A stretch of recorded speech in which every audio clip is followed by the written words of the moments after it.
Eu já expliquei o que é o Bitcoin, quais são as vantagens, por que é tão revolucionário, como surgiu. O que eu não expliquei ainda é como ele funciona. Como é possível ter um sistema descentralizado em que não há uma entidade central, que não há um banco central e que ninguém controla individualmente. Eu concedo que essa é a parte mais intrigante do sistema e, de fato, à primeira vista, é logo que se pergunta, mas como é que pode um sistema financeiro, um sistema monetário, uma moeda, que não tem ninguém por trás controlando? Quem é que realmente que emite as moedas? Quem é que mantém o sistema seguro? Quem é que garante a inviolabilidade, que não vai haver fraude? Como é que isso pode ser feito sem ter ninguém centralizado?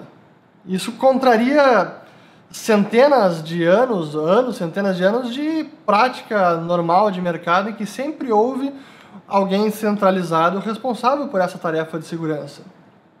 Eu entendo, e quem pensa assim tem razão, e é por isso que o Bitcoin é tão revolucionário.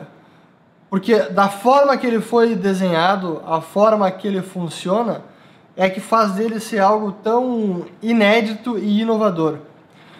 E para a gente entender como é que funciona o Bitcoin, é preciso a gente voltar um pouco e entender como é que funcionam as entidades normais, como é que funcionam os bancos, como é que funcionam os bancos centrais, que a gente está acostumado a experimentar e a testar e a usar. Então, como é que funciona quando um banco, como é que um banco mantém a sua contabilidade em dia, como é que um banco evita que haja algum tipo de transação equivocada, ou que haja algum hacker na rede, ou que alguém roube fundos de outra pessoa. Como é que isso funciona?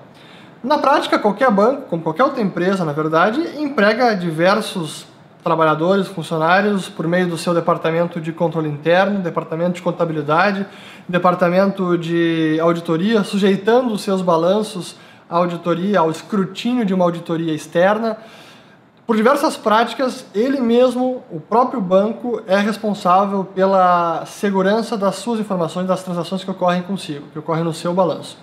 Então ele é o responsável, ele que veda o acesso a participantes ou a usuários mal intencionados ou a gente que ele acha que possa agir de má fé.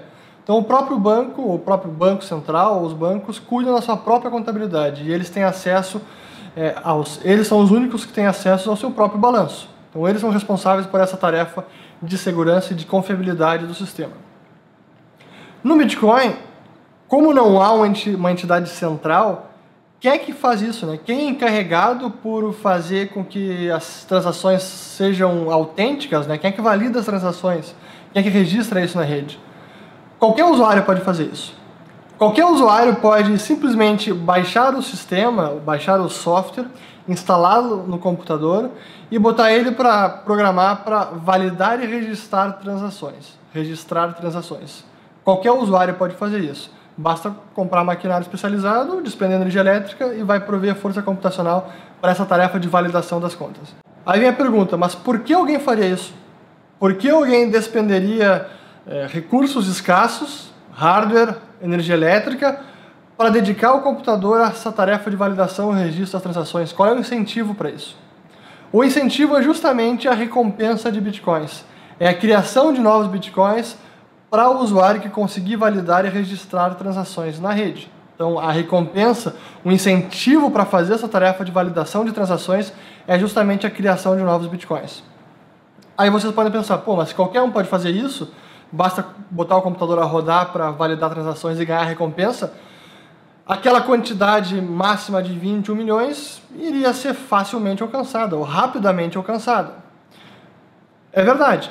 Para que isso não ocorra, para evitar que haja uma emissão em excesso ou que rapidamente se atinja o limite máximo de bitcoins, é que cada usuário, é exigido de cada usuário executar uma prova matemática, digamos, tem que resolver um problema matemático complexo, que é um conceito de prova de trabalho.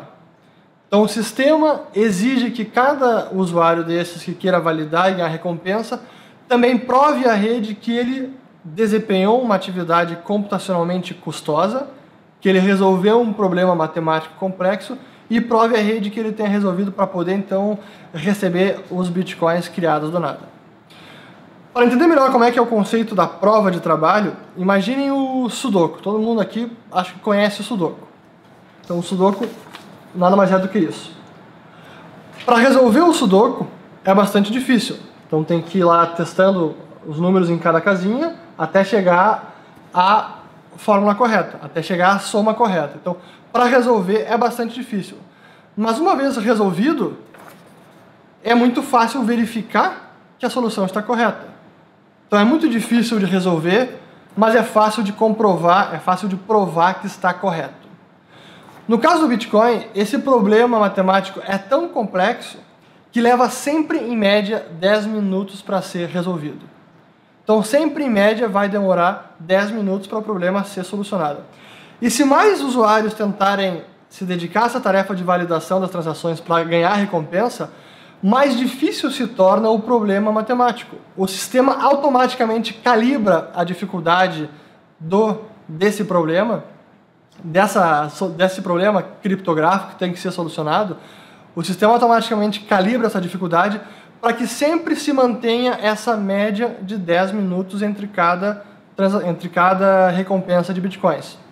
Então, quando um usuário valida transações e resolve o problema matemático, ele transmite a todos os outros usuários, transmite ao restante da rede, todas as transações que ele elenca numa espécie de bloco, que seria equivalente a uma página no livro contábil. Então ele elenca essas transações num bloco, transmite as transações para a rede, junto com o resultado da prova de trabalho, e toda a rede pode provar e comprovar instantaneamente que as transações contidas nesse bloco, ou nessa página de livro contábil, são autênticas, são válidas, e que o resultado da prova de trabalho também está correto.